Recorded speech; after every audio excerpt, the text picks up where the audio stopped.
let's say, typical buyer, let's say you're 60, 65, close to retirement. You might be using the property as like a rental, or you might be coming down, maybe 2, 3 months out of the year. But let's say you want to come down for longer than 6 months or what a usual visa is. Can you get residency by just buying real estate here in Cabo? No.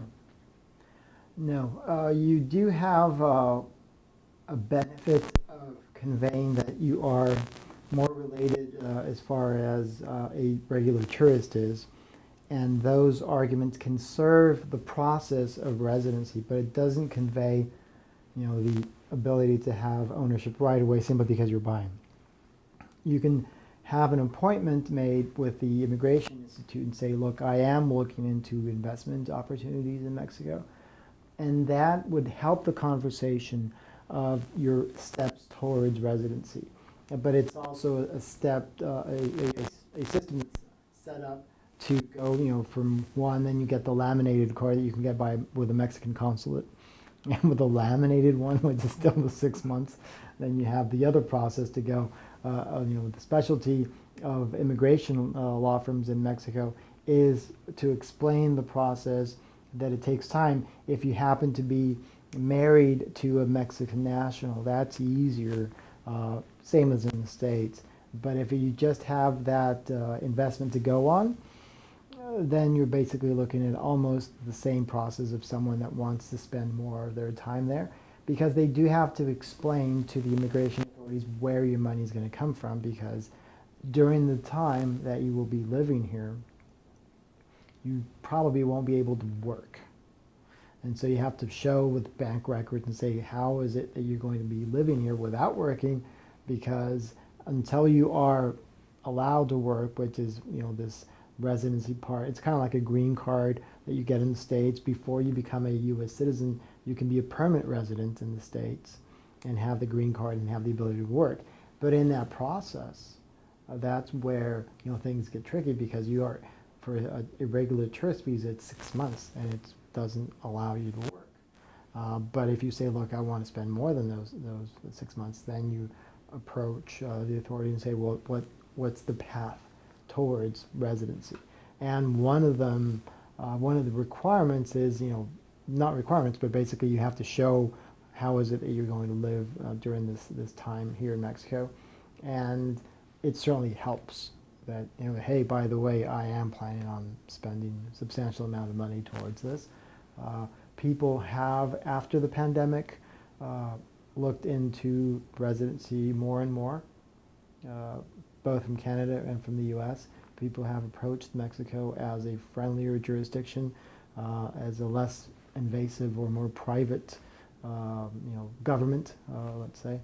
And so, in that sense, yeah, I've had people come in to kind of have the same question, and I say, look, it helps, and then we can provide a copy of that when they go to the consulate, and say, oh yeah, well, by the way, I happen to have, this is my condo, this is my house. I'm not going to be, just staying there trying to work, because obviously I'm at a certain age, which I'm actually reaching, to your initial question, retirement age. But that's a more broad explanation of that simple question of no, you do not get that fast track. There is no actual provision for that in Mexico immigration law.